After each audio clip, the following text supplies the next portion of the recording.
Once again, Logan Paul has been doing things, which is terrible news for everybody. But don't worry, this time he's not stealing millions of dollars from his fans.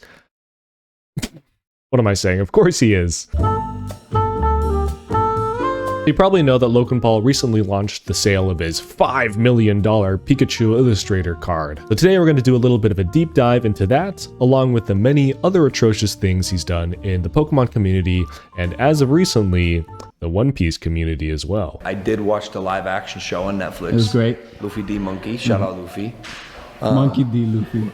What? Now I know this isn't the run-of-the-mill video that I usually make on this channel, but I wanted to talk about this stuff today because it actually hurts us, the collectors. The ones who stop by Walmart after working a 10-hour shift to grab some packs and open them with their kids. Because when people like Logan start talking about this hobby, how much money they're throwing around, other people start to hear a little bit and get interested. And those people aren't into Pokemon cards as much as they're into making a buck or two. And that's what drives prices up, kicking thousands of fans out of the hobbies. No more packs on the Walmart shelves for dad to bring home for the kids. So yeah, that's just like why I wanted to talk about it. And some other big news, I'm actually in California now. Sorry to all my Pacific Northwesters, I love you guys. I just had to move down south for some personal reasons, but still. West Coast, best coast, okay? We can all agree on that. But yeah, because I've been moving a lot, that's what's led to the lack of uploads on the channel. So don't worry, I'm not leaving anytime soon. It's just been a long move out process. It's funny because I've been getting these Instagram DMs where people are just telling me to drop some more videos. So thanks for checking in with me and enjoying my content. But yeah, I guess that's just to say that I'm back, baby, okay? I'm back. In fact, I actually got some card shows scheduled here and there in California. So come check me out if you're a fan in this general area. I'm around LA, so I'm gonna start going to shows around here. Now with that intermission being said, let's get back to Logan Balls. Starting off with the announcement video he posted about his Illustrator Pikachu. I spent $5.3 million on this Pikachu card. Because Pokemon has outperformed the stock market by 3,000% in the last 20 years. Meaning this is now worth more than all of these watches, these cars, And probably this dinosaur. Dude, that is sick. A fully restored Triceratops skeleton for $5 million? Are you kidding me? That would be a steal, man. I know we're all fans of Pokemon cards here, but that's a Triceratops, dude. because it is the only perfect PSA 10 Pikachu Illustrator in existence. And now, I'm letting it go. Now with this whole announcement of the sale of his Pikachu Illustrator card, all he's trying to do is find someone that's goofy enough to buy this crazy expensive card from him for the same price that he paid for it. Because the $5 million that he broke records to pay for this card, that is clinically insane. He is the only person in the world crazy enough to do that. And now, it's Logan Paul's job to convince everybody in the world that it's worth that much to them as well. Now, with that said, let's take a look at the Netflix episode Golden Maid on the topic of Logan Paul's card and the announcement of the sale. Because if you didn't know, Logan and Golden go way back. They were some of the co-founders to Liquid Marketplace, which was a little bit of a scam they did, you know, no surprise there. But that's another can of worms that I'm not talking about here. So let's take a look at this video they dropped. And Logan, do me a favor, bring the Illustrator with you. They were available in 1998. Logan's is the only existing 10 in the world, the holy grail of all Pokemon cards. Okay, first of all, the introduction of this card as this insane card, this grail card that everyone wants, that I've been hearing everywhere, is extremely subjective. Once again, it's only the most expensive card because Logan Balls spent the most money on it. And despite being extremely rare, which is one of the biggest titles to its fame, there's over 42 copies of this card that exists in the wild. Like, if you're wanting this extremely rare card, I'm like thinking it needs to be in like the single digits, okay? And the big thing going for it, which makes it special, is the fact that it's graded at a 10. Which I will address very heavily later in this video, because he says multiple times in this video that it's the only 10, which is true for PSA, but it's not. There's another 10, and it might be higher quality than Logan Paul's 10. My name is Bon. My name is Grayson, We both went to the card shop. and I pulled the God pack from that one. No, it's not. So they're doing a little bit of an intermission from Logan Paul and talking about the concept of God packs, which has become, you know, a big talk in terms of media because it just sounds really cool. And so they bring in this kid who went viral on social media for pulling a God pack in a store. Now I have no qualms with that. Like, dude, that's a really sick, kid. But what really throws me off, and I think is extremely just very interesting, is the prices they put up when they start showing off the cards that they graded. Let's see. How do we do? Got an 8. $500. No. It's a good start. No, it's not. Evie got a Estimated 9. 500 again. They're just throwing 500 for these in editing. What did Umbreon get? 9.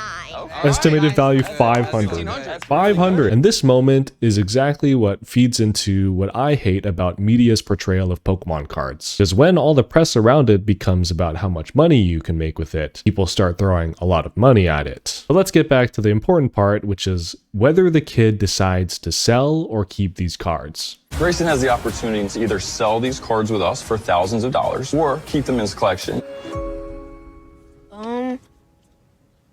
Probably gonna want to keep them. That's my boy right there. That's my freaking goat right there. Yeah, those are your cards, dude. Don't let these cringe mofos put that in your closet. Look at those cards every day. That is my goat right there. Yes, keep those cards. I go crazy if we hit the Steph Curry Superfractor. Ken and I are due for a couple big pulls. I don't want to jinx anything. Let me knock on some wood here.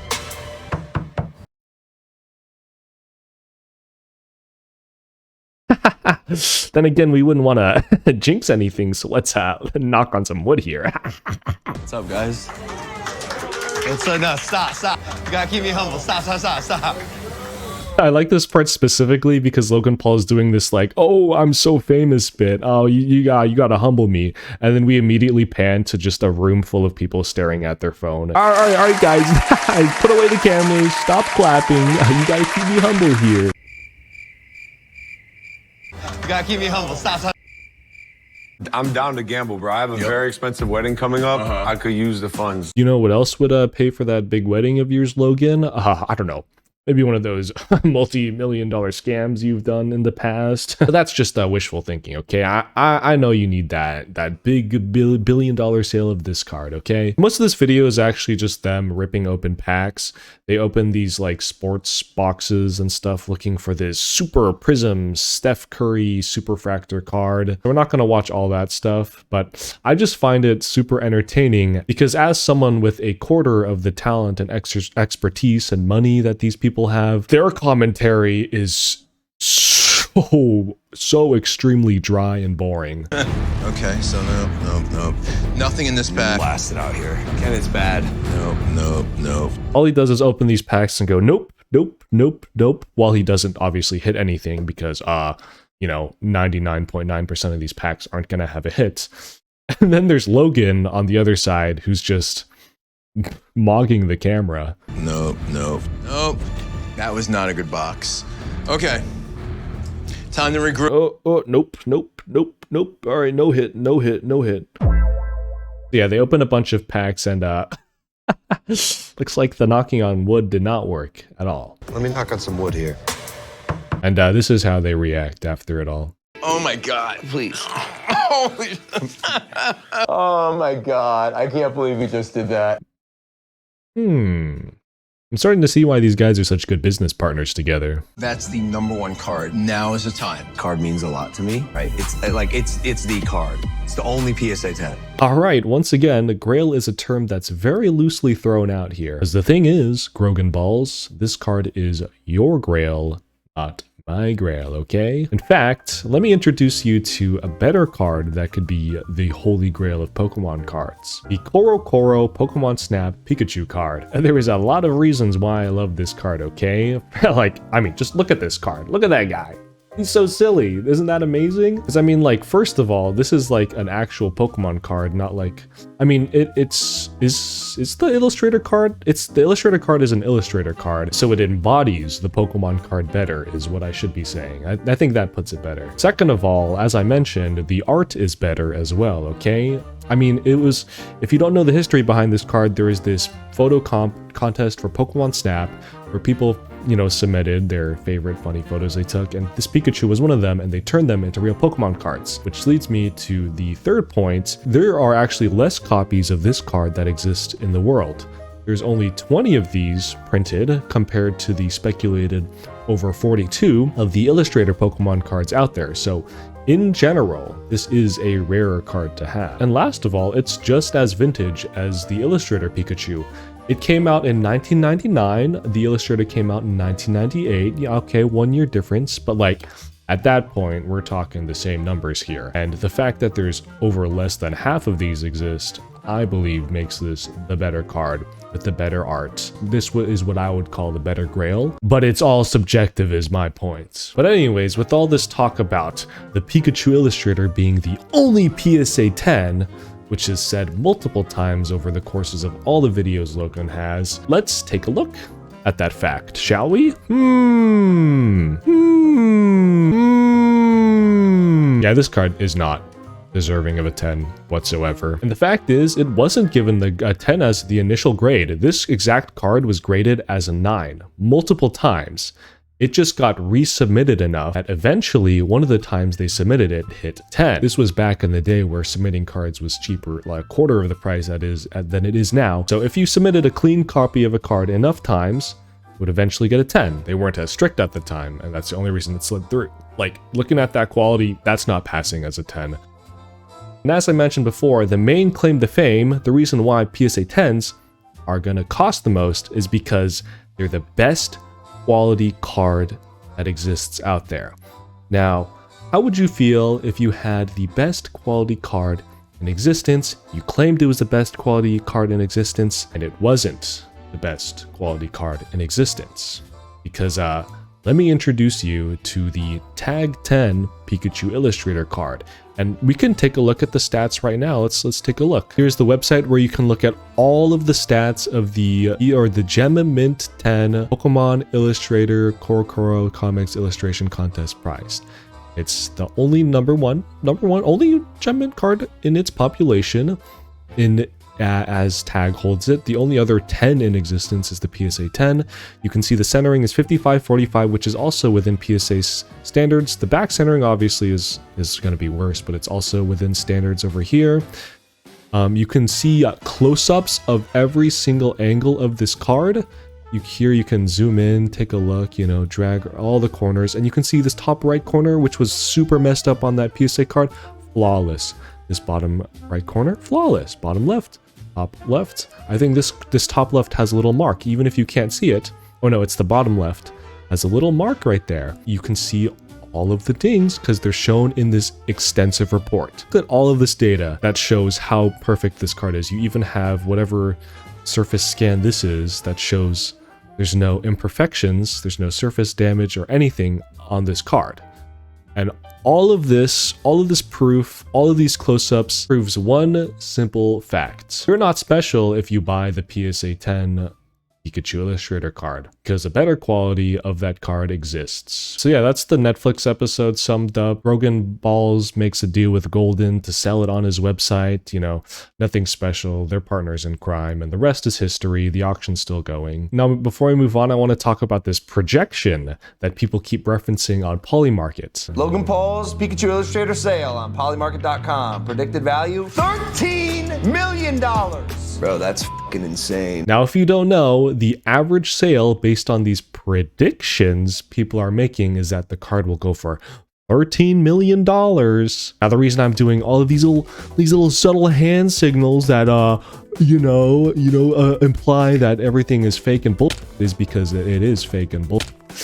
It is total BS. I mean, are you kidding me? We're supposed to be collecting data from gambling websites? Is that what we're doing now? There isn't a single sane analyst that should ever reference this number as a fact. Because if you didn't know, let me give you a brief explanation as to how this website works, because I've never used it, but it's pretty clear to understand. You bet money on the odds of what you think the card will sell for, and the less opinions there are on the bet you choose, the higher the payout is going to be. It's like sports betting. And so people will bet on that extremely low odd that the card will sell for $13 million, because if they do make that bet, they're going to make a 10x return on that bet by choosing the minority bet and exploding their dollary dues, just betting on a chance that will never happen, inflating the price of this card on this gambling website. But yeah, that's basically all I wanted to talk about with the Pikachu Illustrator card. The truth of the matter is, this entire video is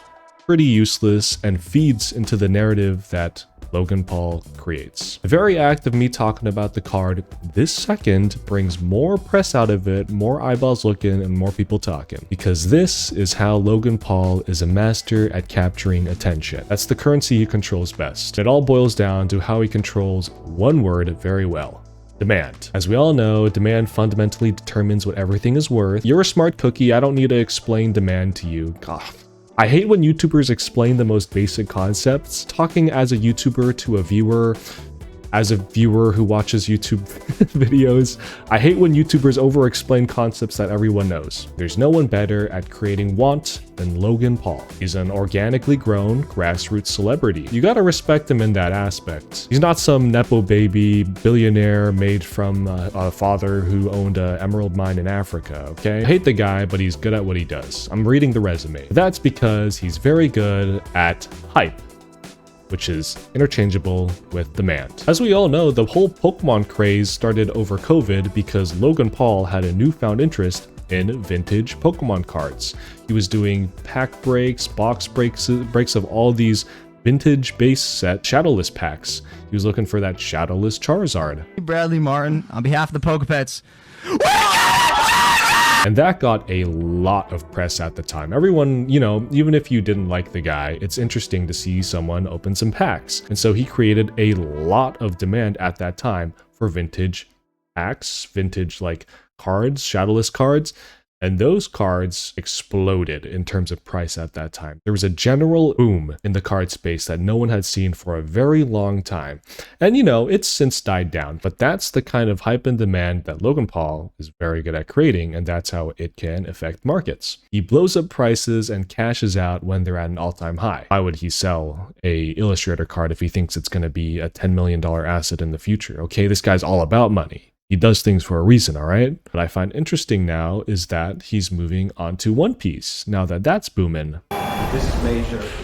This is major. I got cases. For what? I got cases of One Piece. Is it I'm a for fun? collector. Is it I'm a for- collector. Hey, One Piece X and Twitter and fan pages. They're gonna hate it. Take it away, bro. Okay, this guy has got a little bit more than a little bit of cards. He has 2 cases of OP13 right there. That's a lot. I mean, I guess if you have that much money, that's pocket change for you. That's the equivalent of me buying an ETB, is him buying 2 cases. And it's funny because he has absolutely no clue what he's doing. Look, I'm not pretending I'm a One Piece mega fan. I did watch the live action show on Netflix. It was great. Luffy D Monkey. Shout out Luffy.